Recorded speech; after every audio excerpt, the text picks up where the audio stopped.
Good morning. Greetings in Jesus' name. Just thankful for this morning, this time that we can have to be together and to sing praises to God, and we can, from where we're at here, we can hear the birds sing praises as well. And I think God hears us, and I think He hears those birds, and I think He appreciates it all. All right. Just thinking this morning about this verse in Matthew 10.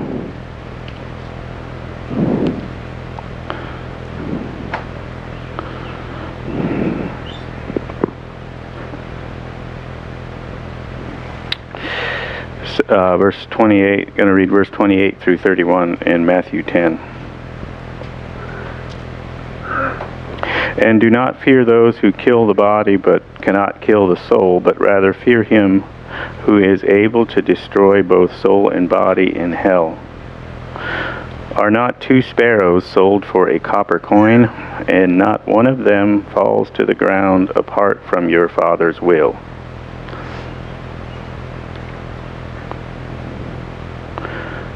For the very hairs of your head are all numbered. Do not fear, therefore, you are of more value than many sparrows. This it's just a verse has been a blessing to me sometimes when we're going through things, going through trials, and wondering if God cares. This verse assures us that He does. He sees everything you're going through. He sees your struggles. He even sees when a sparrow falls, and He assures us that we're worth much more than many sparrows.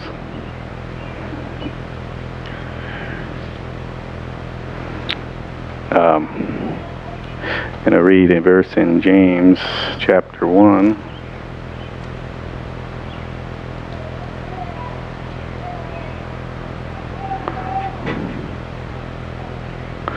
Verse 17. Every good gift and every perfect gift is from above and comes down from the Father of lights, with whom there is no variation or shadow of turning. Of His own will He brought us forth by the word of truth, that we might be a kind of first fruits of His creatures.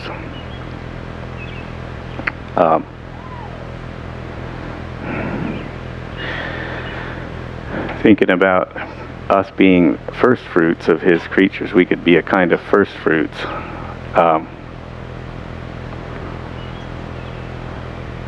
First fruits is like the best part, or it's the best part of a crop. So there's like the whole crop, and then there's the first fruits, and that's I think that's what we are. That's what God brought us forth. Because of His own will, none of us chose to be here. None of us chose to be born. God brought us into this world to be a kind of first fruits of His creatures. Like I think He hears us singing, and He hears the birds singing, but I think we're the first fruits. I think He likes our singing better than He likes the birds singing.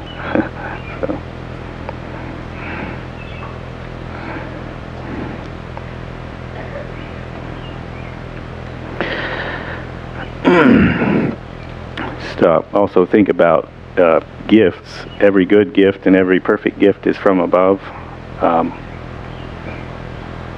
There's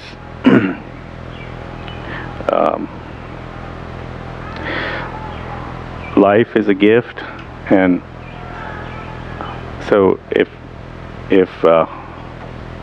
we're just reminded of death again, or this week with Max's mother dying, but the fact that we face death is because we have this gift of life. We've been given this gift of life, this opportunity to experience life, which is just something that God gave us. Just like if we experiencing losing someone,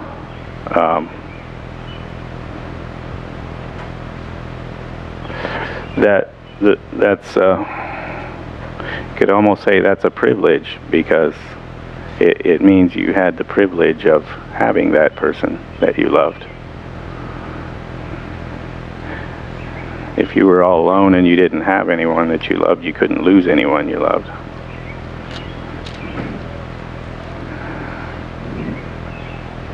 So that I think those things can be considered gifts, good gifts that are good for us and that help us, even though they're not things that it's kind of a paradox. They're not things we want. I think they're still good for us. So, just going to read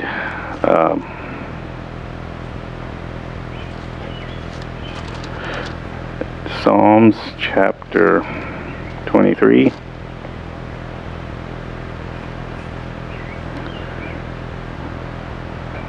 It's probably one of the first scriptures that I memorized. I think probably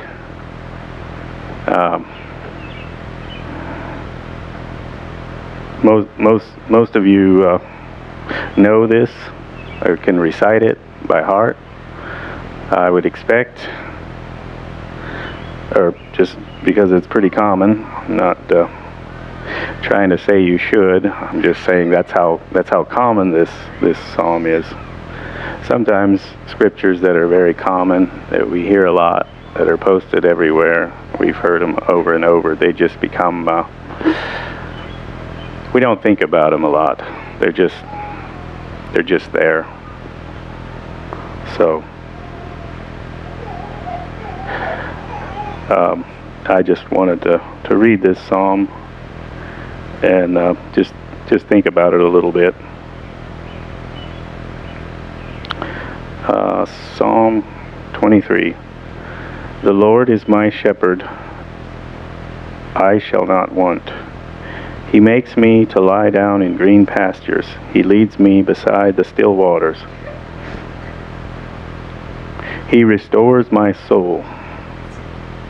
He leads me in the paths of righteousness for His name's sake.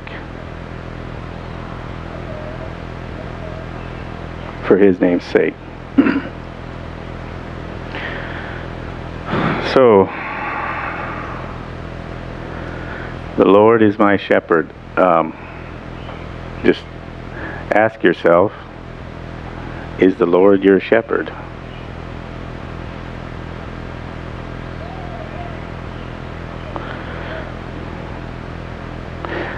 The Lord is my shepherd, I shall not want. So if the Lord is our shepherd, we will not want. We will not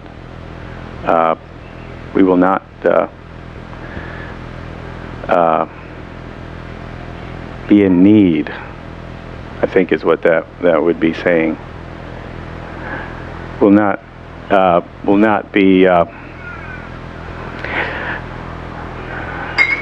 craving things. What's that? Yeah, I will not be unsatisfied. I think that's very good. Yeah. Or I will be satisfied. Yeah. So just ask yourself, are you satisfied or are you unsatisfied, just generally?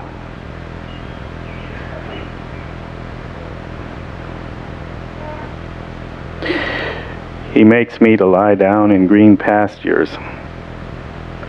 He leads me beside the still waters, and he restores my soul. So I don't think this is saying that there's no trials and there's no difficulties, but even in those, God can bring us, if He's our shepherd and we're allowing Him to lead us, He'll lead us beside the still waters.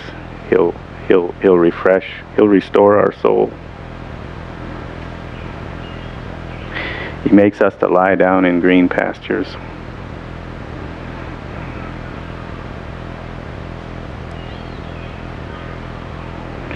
He leads me in the paths of righteousness. Are you being led in paths of righteousness?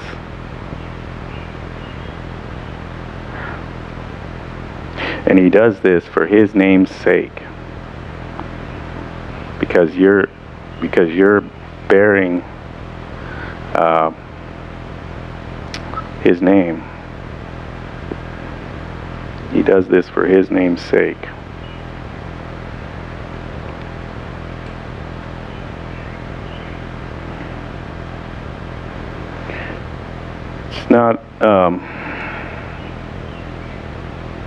It's not about when we're whether we can be satisfied or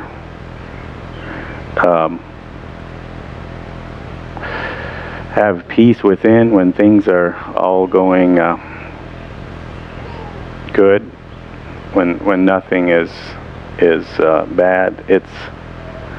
Those are not what test us. It's when things are not going well.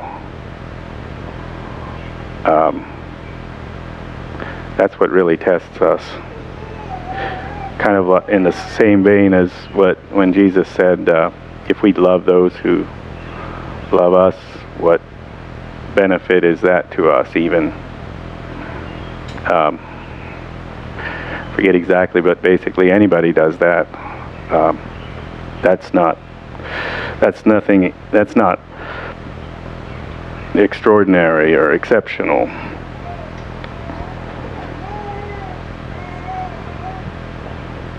When it seems like everything is unraveling around you, can you still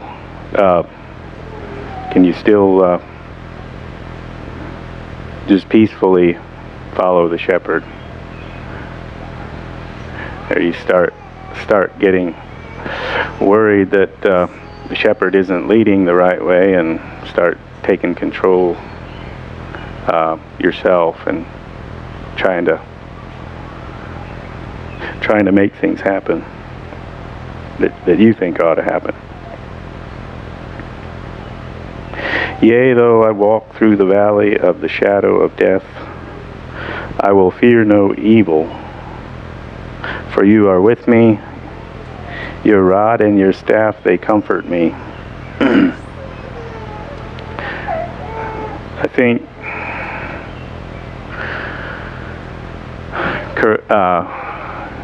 correction, constructive correction or godly correction is a comfort to a child coming from their parents.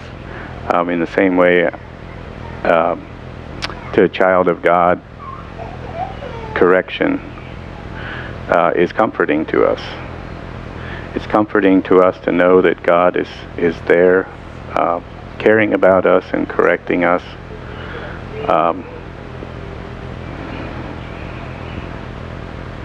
When we get off track.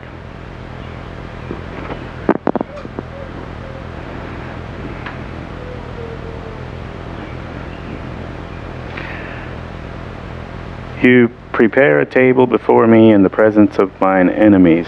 You anoint my head with oil. My cup runs over.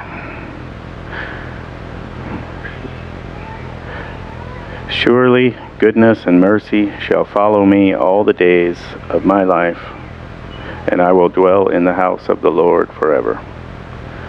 This is just, he's recognizing that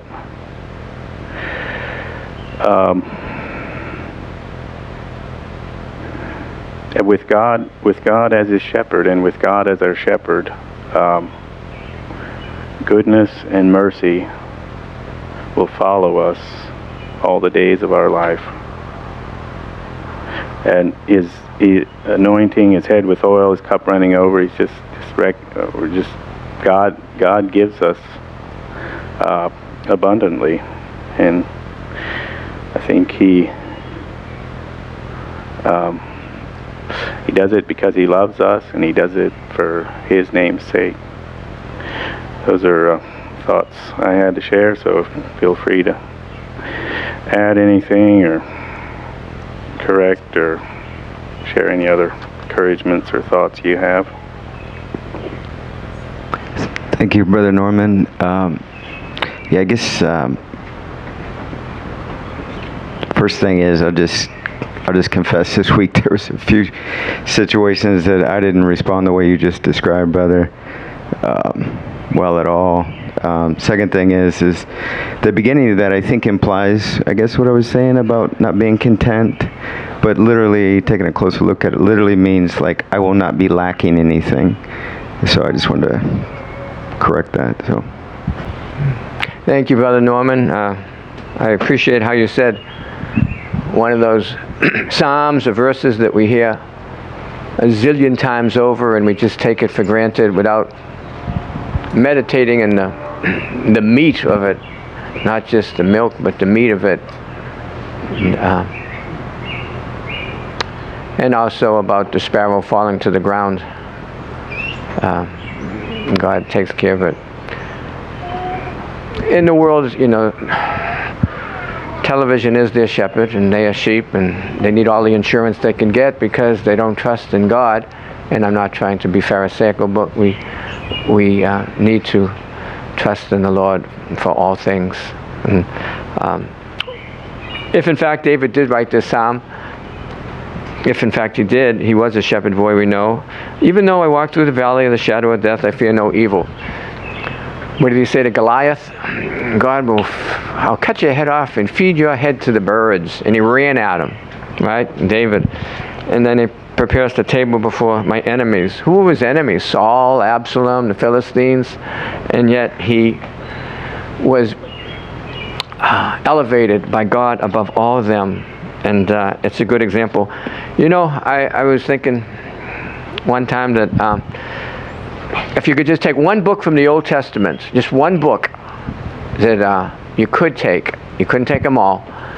I said, well, to me, obviously it would be the book of Psalms. And then I thought of someone in Gideon's Bible, Gideon's little pocket. They have some Gideon's Bibles in the New Testament plus Psalms. And I'm saying, boy, that guy was way ahead of me. He had the New Testament and Psalms. Sometimes they check in Proverbs too, but the New Testament and Psalms. May the Lord be magnified.